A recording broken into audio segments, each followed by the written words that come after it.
I think you can handle it better than me. You seem like you've got more of a Well, you kind of protective armor. Also. What's that? You've been through the mill. A little bit. I think it's harder because I think everyone knows what a novel is and knows what a book is and they know how to talk about it.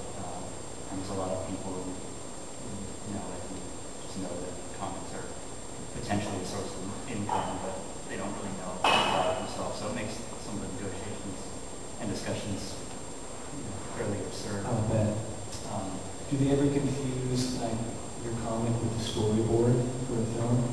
Yeah, I mean, a lot of it is just, it's like, you waste so much time just getting the terminology right when they're talking about boards or panels or frames and all this stuff. Right. Because you want to sound professional. I just go along with whatever they say. I mean, you have an hour-long discussion talking about the frames or something. You just say indeed. Yeah. Every time they ask you a question. A lot. That works, by the way, that works in all experiences in life. Not control. Not control. Well, indeed. You can say indeed if someone says something you disagree with. You can say indeed if someone says something you agree with. But it's all has to do with your inflection. If you take home nothing else from this evening. I've had a lot of interactions with perfectly nice people, but I had a conversation with someone who it was a total mismatch with someone who was very successful in a blockbuster kind of way, which should tell you already. It was James Cameron. It was a mismatch. You can say it was James Cameron. Well, no, it wasn't. But his first question was, who is Optic Nerve and what are his powers? You shine colored lights at him. He gets very excited.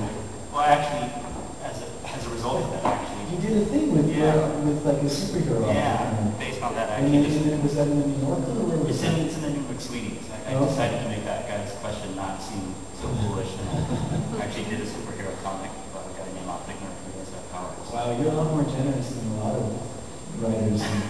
I was once at a Q&A with Gore Vidal, and I mean I was in the audience. I was not, thank God, I was not on stage with him. But someone asked him a question about the administration of Franklin Delano Roosevelt, but this somehow really got on Gore Vidal's bad side. And instead of answering the man's question, Gore Vidal just leaned over. If anyone has ever seen him, he looks exactly like Mr. Burns from The Simpsons. He was kind of leaning forward and he was like, who said that? and the guy was, the innocent that he was, he raised his hand and Gore Vidal looked down. There was a long pause and then Gore Vidal said, I wish you ill. So you're that's a lot nicer to do a whole comic strip make it like that. I think that please, yeah. But now are they going to make a comic strip in the movie? I don't know. No, I doubt it. It was such an absurd conversation that stuck in my head for a long time when I was under a deadline to do something from McSweeney's. Who is Optic Nerve? Yeah. And what are his powers? Yeah. I haven't seen this thing you do from McSweeney's. What are his powers? You'll just have to read it. One thing that he does, he shoots beams out his eyes to blow up message boards that are criticizing him. And his superpower abilities are being criticized. You mean billboards, or you mean No, postings on the internet. on the internet? Yeah. Oh, he can go into that system of He just blows up his computer. Because he can enter that network of funnels and tubes and That would be more marketing. and mice and wheels and whatever it is that the internet is made of. Yeah, I think that would be the film adaptation. Okay, well, you can have that. Okay. Let's see. You got more stuff? I got a few questions here. Okay.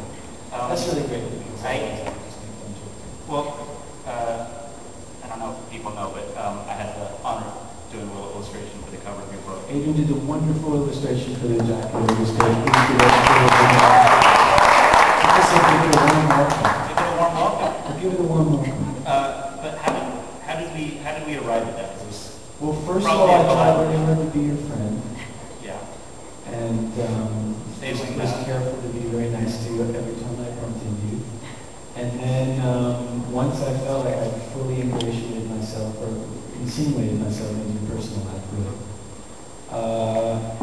think I took you out for some beers, and I think you got a little drunk, Adrian. And then I just asked you, and you said that you had never done the cover of a novel before, and that you might be into it.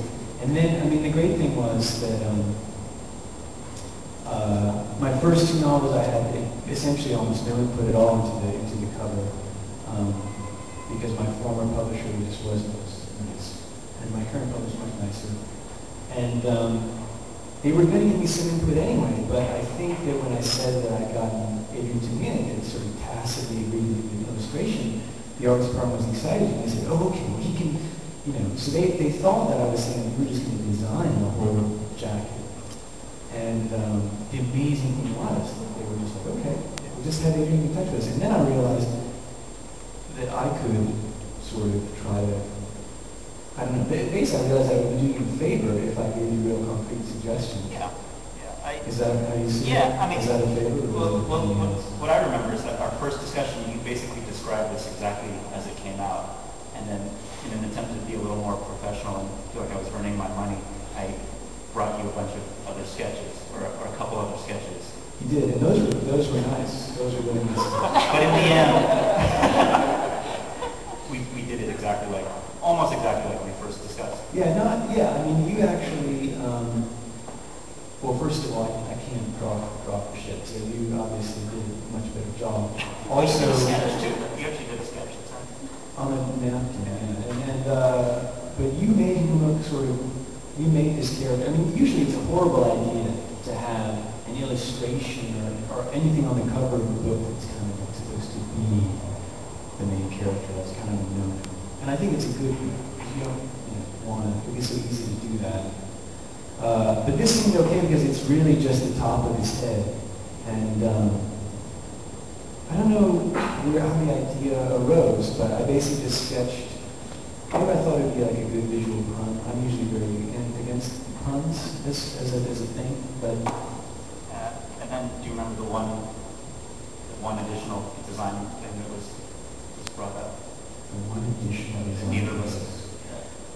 Oh, when they wanted a puppy on it? No, that it was the black cover that was going to be. Oh, right. Because Adrian's original design had a white background. Right. And there was some concern on the part of the publisher that it would be interpreted as a YA novel. I don't know why. Because I don't know why. It doesn't make any sense, really. But they thought that by changing the background from white, which is a hopeful color, to black, which is an extremely existential color, we would reach a more mature audience, which we obviously have, because you guys are all more or less of drinking age, right? I hope so, because we can certainly drink. Are we burning through your talking points? Yeah. All right. Okay. These are a little more abstract. This was on my mind recently, so I thought I'd ask you. Do you have a contingency plan in case something were to happen to you mid-book?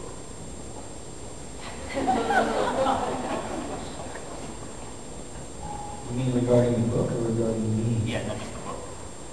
If something, you mean like the book I'm writing right now, if something were to happen to me right now. Yeah. Or any book, You're sort of, or close to completion. Do you have instructions left for someone who's supposed to come in and complete it for you, or do you say burn it?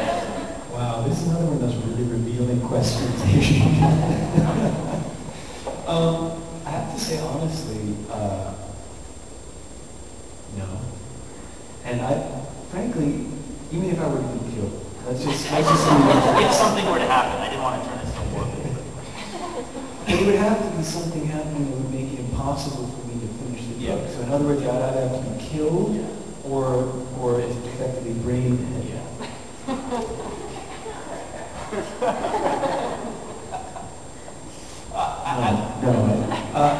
If those things happen, I don't really care. No, I know. This is a funny thing.